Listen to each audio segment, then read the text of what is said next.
Hello, everyone. Welcome again to another episode of the Outsider Podcast. I'm your host, as always, Drew Landry, and I'm here to give you some insight as to what we're going to discuss in this free episode of The Outsider.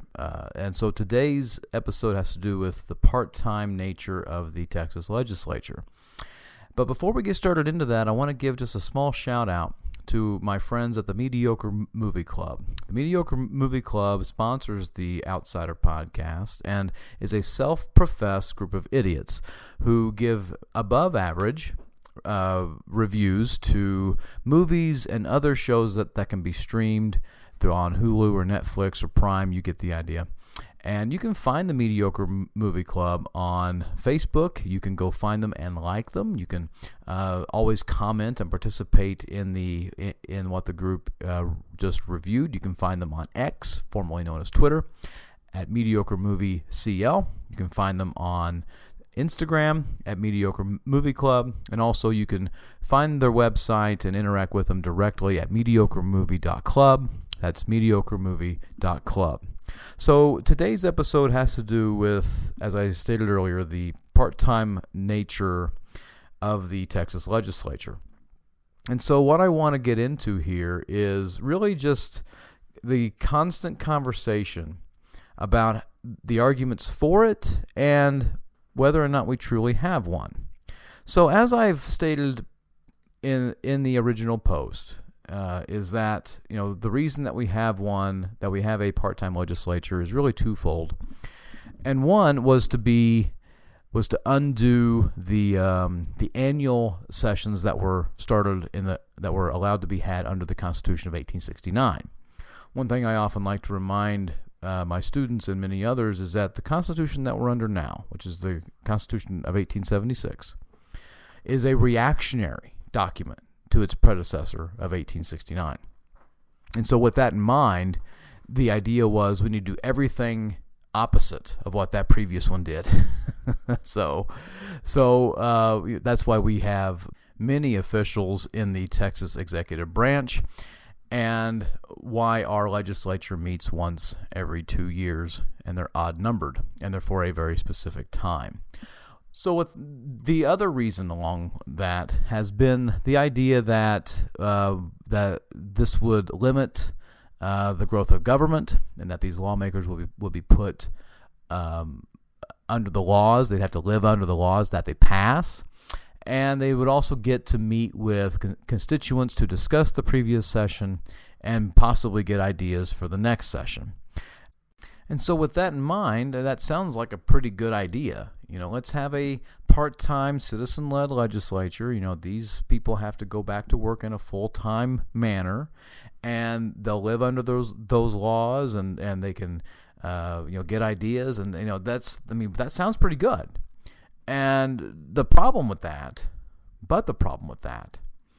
is the governor.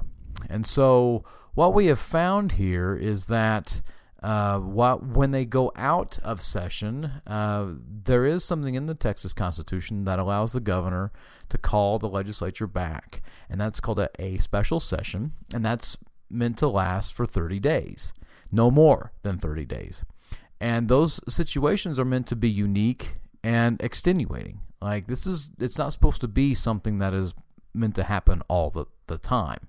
The problem with that is, though, that governors for the last 100 years have not shied away from calling numerous special sessions. And they'll do this because they'll feel that something in that regular session of that was of their agenda did not pass. And so let's bring back the legislature, and then have them do that particular item. Because the governor gets to set the agenda for the special session. And so the idea behind that, the intent was, okay, this is a unique time. The governor gets to set what they want him, what he or she wants that legislature to do. But what we've seen is, well, you didn't get that done, so just come back and do that, and that's what we'll deal with. But it's now become part of the norm for governors, if they don't get that one or two thing that they really, really wanted, to just kind of call them back And if they don't get it then, they'll call them back again. So, there's been plenty of evidence here. You just do an interesting little search just into the Texas Reference Library, and you can find how the legislature has been called into special sessions so many times under different governors. And the governors have called them under not once or twice. There's been 3 times. I mean, we can't forget that Bill Clements, in the 89 to 90 session in his second term, called the legislature back 6 times. Called them back 6 times. I mean, that just makes you go, what in the world's going on here?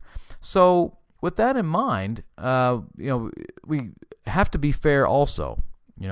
I say that with that in mind, but with that in mind, what I mean here is when we have to wonder what was taking place. And so we want to be fair to history, and so there may have been some sort of unique circumstance to bring for the governor to call them back. But what we have seen here, what the recent past has shown us, is that there's been 1 or 2 things that the governor wasn't able to get in the regular session, so he just calls them back. The regularity of calling special sessions have made not calling one the exception instead of the rule. It's now a point of pride to have no special sessions.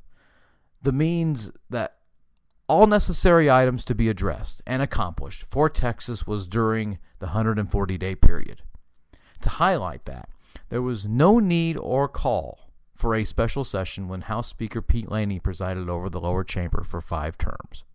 And remember, he was the last House Speaker to work with governors and lieutenant governors from both parties. Legislative sessions with no special sessions were and are rare, and for the last 25 years they can be counted on one hand. And those years were 1999, 2001, 2007, 2015, and 2019, respectively. Accomplishing the state's business when it's supposed to be done, and not accosting taxpayers any more than it should, is a lost art. And since Governor Abbott has achieved a new normal, and that if he does not get everything he wants in the regular session, bills will be vetoed and special sessions called until he gets what his petulant heart desires, there is truly no reason to have a part-time citizen-led legislature anymore. As then State Senator, now Lieutenant Governor Dan Patrick argued in 2009, the legislature should meet more, so he agrees with me on this. And by all intents and purposes, if we continue to have these special sessions, as we have numerous times in our history, the legislature should just propose a constitutional amendment making the ledge a full-time professional branch. And that way, the continual threat of special sessions will end because lawmakers will already be there. Lawmakers will know what's expected of them instead of consistently speculating if the governor will call for their return to Austin. Lawmakers will be able to reasonably respond to disasters that happen in the state instead of waiting for another year or 2. They will receive clear and accurate budget estimates for an annual reauthorization instead of the biennial approximation, and they will be paid reasonably without the continual aid of consulting and retainer fees they make with businesses and interest groups. So, while the argument of a part-time citizen-led legislature is that it limits the growth of government and keeps lawmakers from making poor decisions on a continual basis, sound good, they do. But Governor Abbott and his predecessors proved those arguments wrong. I mean, until this governor learns from the mistakes that he and those who came before him made in the continual calling of special sessions for unjustifiable juvenile reasons, and allow him to restore respect to the 140-day legislative session, we have a de facto full-time legislature. So my question essentially is, why not make it official? What's keeping him from doing that?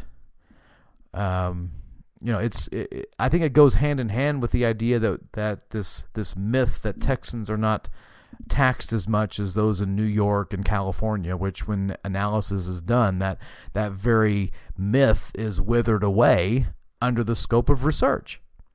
So he doesn't want to own up to that, doesn't want to call that in there, doesn't want lawmakers to say, okay, look, let's just have this here. And, I don't think he wants that under his belt. But you have to wonder, if we're going to keep having these special sessions, why doesn't anybody from the legislature just say, why don't we just come here all the time? I mean, the whole argument about, well, we need to really have a hold on our legislature and our lawmakers. We really blah blah blah blah. I'm a blah blah blah blah. All that malarkey. Well, that's all that we're getting is just a bunch of malarkey. And folks, I'm sick of it. And as you can tell from this piece, I don't buy those arguments. So, all right. Well, thanks for listening today. Be sure to share this piece if you feel so inclined. Be great if you shared The Outsider with anybody who you think would enjoy it. And thanks for listening, and hope you have a great rest of your day. Look for the free piece coming next week to deal with another issue that this legislature is taking on, and my call for a strategy that the party out of power ought to do. Thanks, folks.